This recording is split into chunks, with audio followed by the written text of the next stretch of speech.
À 6h46, Europe 1 vous répond. Thomas Soto. Des taurandos, des routes et des maisons submergées, des morts par dizaines. À qui la faute? Bonjour Alain Bourdin. Bonjour. Vous êtes professeur à l'école d'urbanisme de Paris et directeur de la Revue internationale d'urbanisme.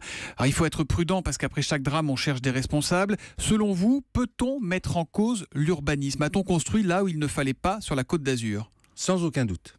On peut mettre en cause l'urbanisme, après il faut le faire de façon un peu plus réfléchie. Tout l'urbanisme n'est pas en cause, mais il y a eu de vrais problèmes d'urbanisme sur la Côte d'Azur. Aujourd'hui, nous payons des erreurs qui ont été commises il y a 30, 40, 50 ans. Mais c'est la faute des bâtiments ou c'est la faute de la bétonisation des sols qui du coup ne peuvent plus absorber l'eau? Les deux.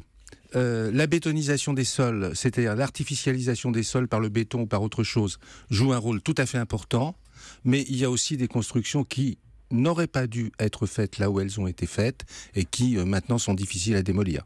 Mais pourquoi est-ce qu'on a construit comme ça? Par ignorance ou par appât du gain, il faut le dire?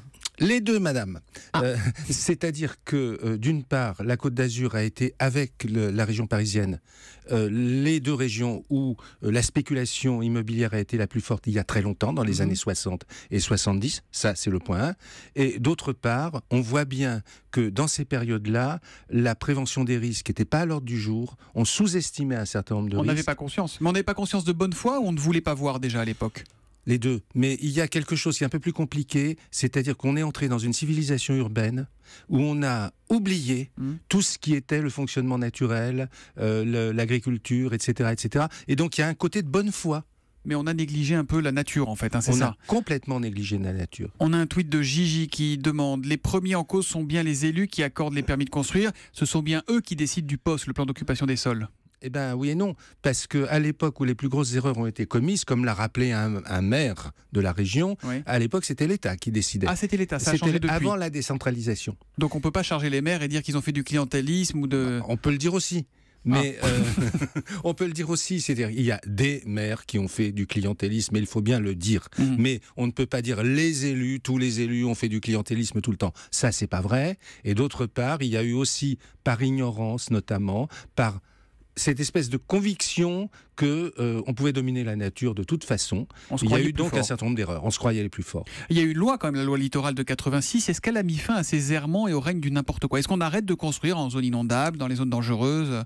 Ben oui et non. Il y a un rapport du Sénat en 2014 qui montre que la loi littorale n'a pas vraiment fonctionné comme elle aurait dû fonctionner. Et puis elle n'était pas tout à fait faite pour prévoir les risques d'inondation et choses comme ça. Elle était faite pour préserver le littoral, pour permettre l'accès au littoral, pour permettre les activités économiques liées au littoral, et puis pour éviter que le littoral devienne une barrière complètement urbanisée. Elle n'était pas faite pour régler les problèmes qu'on a à régler aujourd'hui. Donc vous, l'urbaniste, vous dites qu'il faut peut-être la réécrire, cette loi, la remettre à jour?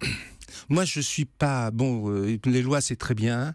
Le Sénat explique bien qu'il manque une action plus localisée, avec des chartes locales ou régionales. Et moi, je crois qu'il y a aussi un vrai problème d'action des intercommunalités, notamment, sur ce genre de questions, et de prise de conscience. Encore aujourd'hui? Encore aujourd'hui. C'est aujourd'hui, on prend conscience, mais... pas complètement.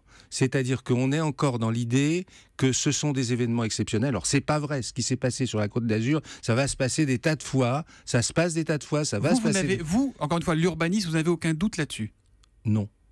Aucun doute là-dessus, j'apporterai des nuances sur le fait que tout n'est pas mal, tout n'a pas été mal fait, mais il n'y a aucun doute sur le fait qu'il y a un effet de l'urbanisation. Il y a un an, Ségolène Royal disait il y a 17 millions de personnes qui vivent en zone inondable en France. Est-ce que ça veut dire qu'il y a 17 millions de personnes qui peuvent vivre ce que l'on a connu ce week-end? Non.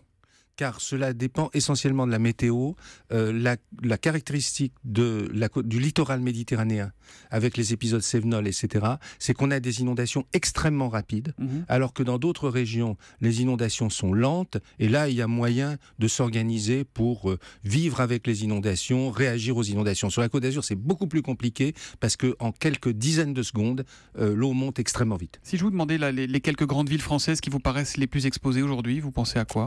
C'est d'abord le littoral méditerranéen, essentiellement. Donc les villes du littoral méditerranéen, car ce littoral est extrêmement urbanisé. Mais il n'y a pas que la Côte d'Azur, il y a toute la région du Gard, de l'Hérault, où il y a aussi des risques. Et puis après, il y a le risque de montée des océans, mais c'est tout à fait autre chose. Ça, c'est un autre problème à venir aussi. Dernière question, qu'est-ce qu'il faut faire maintenant? Il faut détruire, il faut adapter. Qu'est-ce qui est possible avec cet habitat qui existe et ces gens, ces centaines de milliers de personnes, ces millions de personnes qui vivent dans ces zones? D'abord, je vois que tout le monde dit il faudrait faire ceci, il faudrait faire cela. C'est pas une mesure. C'est avoir une vision stratégique de ces problèmes-là. Ça, c'est point 1. Point 2, donc une vision stratégique, ça veut dire travailler à l'échelle des grands territoires, donc pas une commune, etc. 2, faire entrer ça dans la culture, c'est-à-dire entrer la culture du risque, que chacun sache que ça peut arriver tout le temps et qu'il faut avoir un peu une idée de ce qu'il faut faire. Mais il faut évacuer des gens concrètement? Il faut les faire déménager?